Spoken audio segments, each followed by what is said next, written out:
It's snowing. It is literally November 1st and it's snowing. There's a possibility.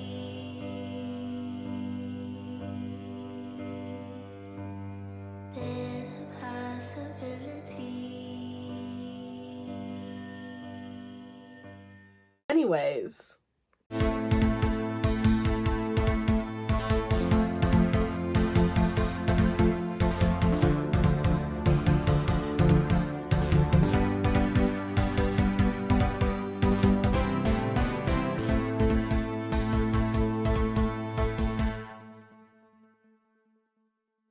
Hello everybody and welcome to the Weekly Shitter. Today is Wednesday, November 1st. Happy November! Yeah. And boy oh boy, do I have some news for you. We are starting out with a breaking news story. This is the biggest story of the whole entire week, potentially the whole entire month. We'll see what it turns out. But this story, it's gonna just absolutely amaze everyone, okay? So, just a few days ago, buckle in, a squirrel got on a train. This is real life. Just a few days ago, there was a train, and when the doors opened, a squirrel hopped on right as the doors were closing, so no one could get it back out. This squirrel then proceeded to hop up on a seat of the train and just chill. And the squirrel rode the train for a couple stops, and then, several stops later, squirrel hops off the seat and just makes its way outside and exits. Isn't that just wow? Unfortunately, no one could reach out to the squirrel for a comment, so we're not entirely sure what was going on in the squirrel's mind, whether or not they were if they missed their stop and they just had to rush on real fast, or if they did get to where they needed to go. But either way, that's big. That's big stuff right there. And the squirrel's safe, hopped right off, everything's good. I had to start off with something slightly uplifting because I'm about to rip that away from you and make you feel an aching pain in your heart. If you don't have an aching pain after this, you might want to work on yourself. This story is something that is not being talked about enough. I'm honestly surprised that I haven't seen it throughout social media more. Let's get into it. This police department is located in Jackson, Missouri, just to get your setting, all right? And there's a mother who reported her son missing at the very beginning of March and did not discover that her son was dead until 7 months later. All right? So you're thinking, oh, well, that happens. They probably just didn't find the body or something, blah, blah, blah, blah, blah, blah, blah, blah. Well, Dexter Wade, a 37-year-old man, he'd gotten into a little bit of a fight with his mom because she came home and there was a window broken. Now, Dexter was in some, not great situations. He'd been in prison a couple times. He was basically the rough patches had already happened and he was kind of working on himself and getting himself out of there. He co-parented with his ex-girlfriend. They have 2 daughters. And, they're not together anymore, but as far as the ex-girlfriend has said, they were always on good terms after that point because he was actually kind of, trying to work on himself and do better than he had been before. He had several mental health issues that he was going through. He had pills that he was taking because of it. And he definitely struggled with some drug addictions. Okay, so of course, mom comes home to a broken window, and this man, he's 37, and she's like, come on, get it together. I can't do this anymore. You need to work on yourself. And he's all, I just can't fight or whatever. So he leaves the house with a friend. Less than an hour later, he's dead. All right? So just a mile away from his home, he was only a mile away, and he is crossing an interstate, okay?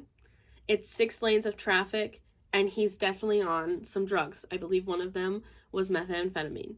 So he is crossing, he's not all together, whatever. Now, not a single car hits him except for the one that does. And the one that does is a police SUV driven by an off-duty officer. I don't know. They ruled it as an accident, obviously. But he was not tested for alcohol at all. He wasn't tested for anything because it seemed like he wasn't. That was their argument. They didn't even do any readings because they were just like, nah, he's not. No way. They just used their smarts, okay? So now we won't even actually know if it was purely accidental or if there were other things going on. I mean, he could have been on his phone. Who knows? This officer hits Dexter, okay? Going, probably 60, 70, 80 miles per hour. Hits him, kills him. That's that. What they do is the officer doing their job, whatever, reports it and is like, this just happened, blah, blah, blah, blah. They take the body into the morgue and they, do all that stuff, look at the body, all that jazz. They find a bottle of prescription pills in his belongings with his name on it, okay? They know who he is.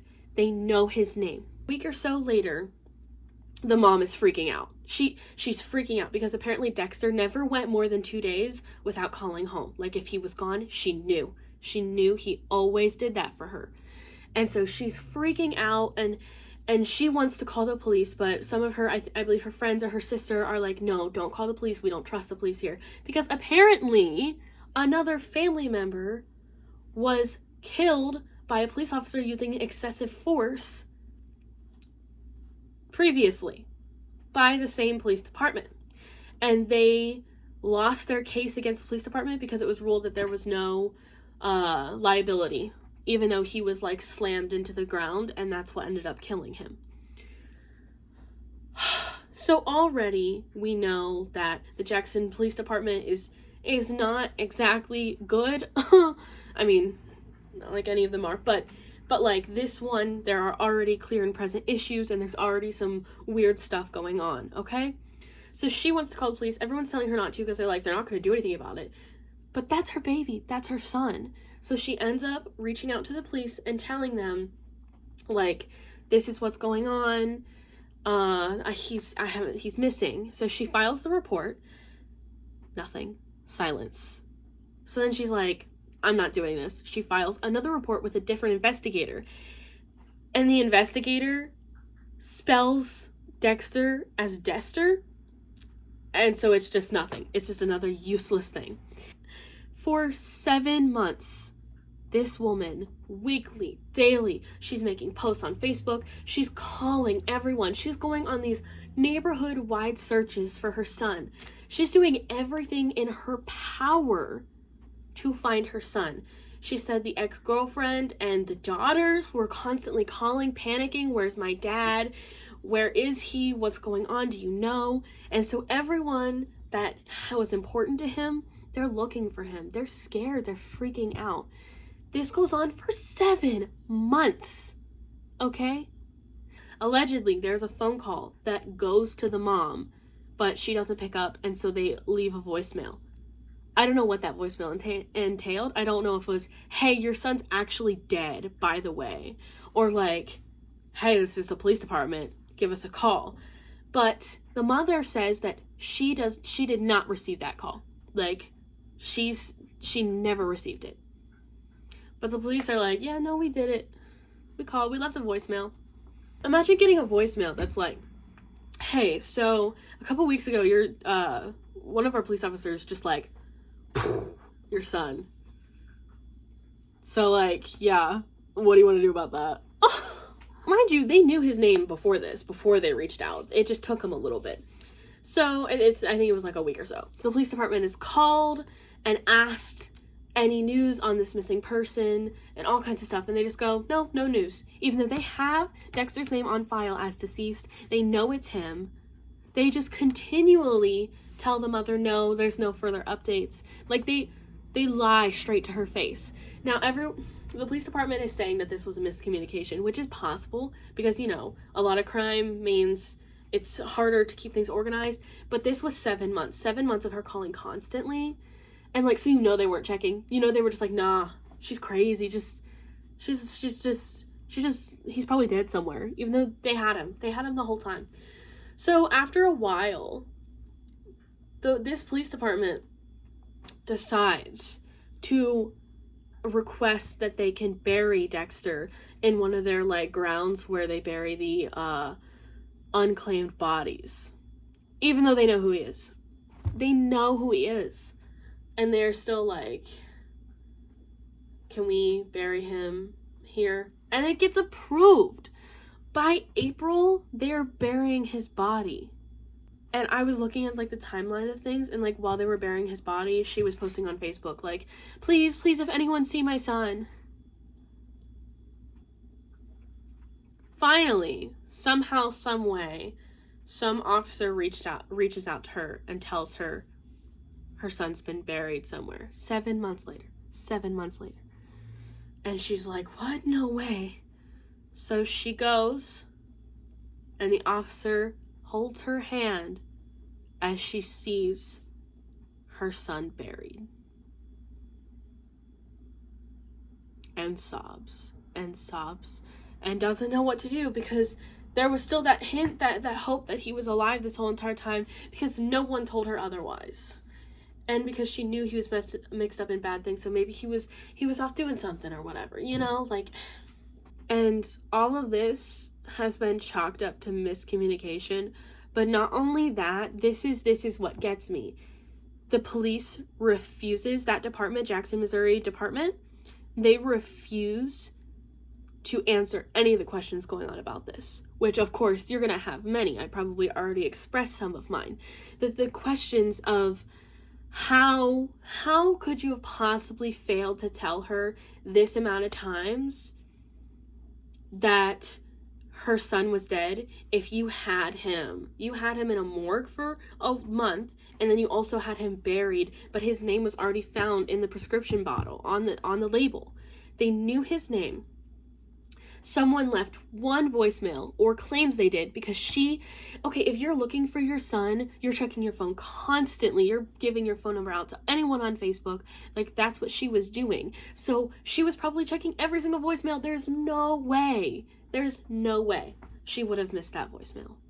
No way. And not only that, all they did was one voicemail. No follow-up, no anything. They know they didn't reach her. And they didn't do anything. So all of these questions are going on, and the police is refusing to answer any questions or make a single comment. They have a representative who, like, said somewhere that, like, oh, this is a horrible accident. I think that's, like, all that was said over this whole entire thing. Tell me all of that does not feel like a little bit of a cover-up. Like, and even if it was an accident, they did not go about it in the right way in any way. So it doesn't even, you can't even be like, oh, it was an accident, because there's still too many fucked up things that happened to explain away any of it.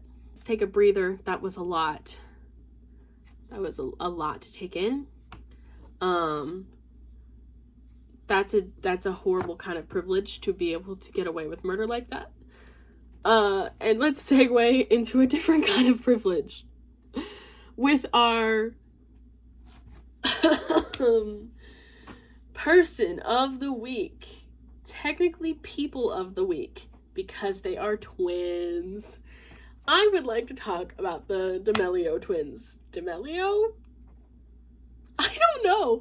They're, like, famous on TikTok, I think, but I've never ever even known who they were really, other than just, like, seeing Charlie a couple times.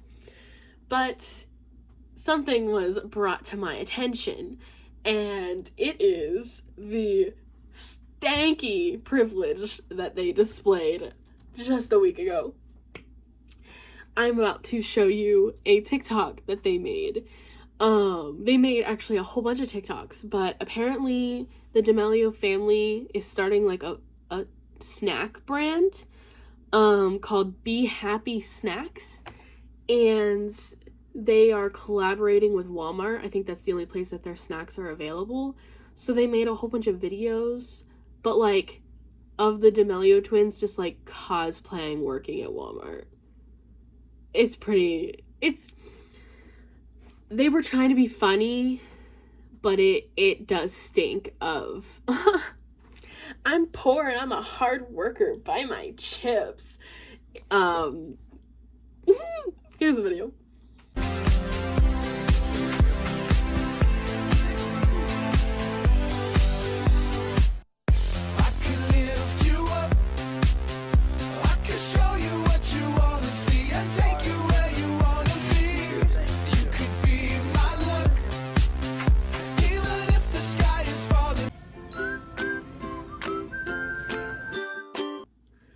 So they're all like, ooh, I'm working, here's a shopping cart, you know, I work at Walmart, buy my chips, it's funny, but it's gross, honestly.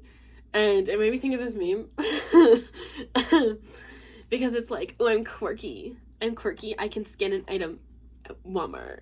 And it's gross because they're rich. They're super nasty rich and TikTok famous or whatever. And their parents were already rich before. You just know it. And so, like, it's gross. And I just want to give them the spotlight because I think they had, like, a reality TV show for a second. I think they're, like, maybe trying to be, like, the next Kardashians or some shit. I really don't know. I don't know what their marketing team is going for, but they messed up because this was bad. It was honestly... It put, like, a bad taste in my mouth. I've never had a good taste, I think, from anything that they've done, but I also just don't care about them. But, like, this showed up, and then I was like, maybe we should talk about this. Because it is an issue. There are a lot of celebrities who do the whole, like, cosplaying the poor thing because they think it'll make them more relatable, but it ends up just making them look like idiots. And this just happened. This is literally a live happening of that. So, not like any famous people are gonna see this, but like, get your shit together and stop. You know your privilege, accept it, and just like, do a good thing instead of using it to market yourself. Cause that's just gross. Oh, boo! Okay. Now in fun news, we have a much more uplifting Florida man than last week. Because it's not even a Florida man, it's a thing, it's Florida, it's the Florida Man Games. In February, there's going to be an entire contest in Florida, specifically to prove you're like the most Florida man of all the Florida men. You'd think that having a criminal record would be included in order to apply for the competition, but it's not, so... open to anyone, I guess. Basically, the Florida Man Games, it's just a whole bunch of different competitions that you can, like, build a team to compete in order to, like, win Florida Man. Like, that's it. I'm actually so excited. I might try to tune into this. I don't think it's gonna, I don't know, I want to find the social media for it when it happens, because we're gonna cover it. We are so gonna cover it. The winners, everything. We'll have a Florida Man special, okay? Let's talk about some of the games. This is so clever, honestly. They gagged me with this. So, one of the first games is called Weaponized Pool Noodle Mud Duel, okay? And that will be taking place in the Florida Man Games Coliseum, which is just a huge above-ground pool. And they're gonna fill it with, like, mud and make it like super dirty, and they're just gonna like fight each other with pool noodles. That's like the gladiator match, okay? And then one of the other games is literally called the Evading Arrest Obstacle Course, where they literally just have to do all these different things that are like little quirks to like, oh, you have to like not get caught by the police. So fucking good. Another one is called the Category 5 Cash Grab, where it's like mocking a hurricane. They're gonna be hit with like crazy winds and have to try to like get money. And whoever like makes the most wins or whatever. the one I'm most excited for is Beer Belly Florida Sumo. So they're just gonna be sumo wrestling with their beer bellies. It is all so trashy, and I am so excited, you don't even know. Those are all like the big main entries, okay? And basically you put together a team, and then each one can participate in one, and then, you know, you kind of put together like who scores the highest in the end. And not only that, some extra things. There is also a mullet contest. I'd say if we all put our arms together as the LGBTQ plus community and like marched over there, we could totally win that. But we might get hate crimed along the way, so I don't know if that's a good idea. It is Florida. There's also a 911 fight night, which is literally just going to be a fight between police officers and firefighters. Firefighters better win. I'll be mad if they don't. It's just this huge like event that's gonna be meant to crown the top Florida man or whatever. I think it's hilarious. I think it's beautiful, and I'm very excited. So yeah, I guess you guys better subscribe now so that when February comes and I cover this, we can talk about it, all right? And if any of you enter, I will root for you. I will root for you in like amaze disgust. But you'll have my support. And that concludes this week's Weekly Shitter. We had some high notes, a horrible story that's just very heartbreaking, but otherwise some things to be excited about. As always, thank you for watching. Thank you for being a part of this. I love the news. Hate love. And I love having people that can experience these stories with me. So as always, if you ever find anything you want me to talk about, make sure to send it to me literally through any social media platform. Also, if you have any things to share, I love comments because I love to know what other people think. Otherwise, that is all. Thank you so much for being a part of this. As always, I will see you next Wednesday for the Weekly Shitter.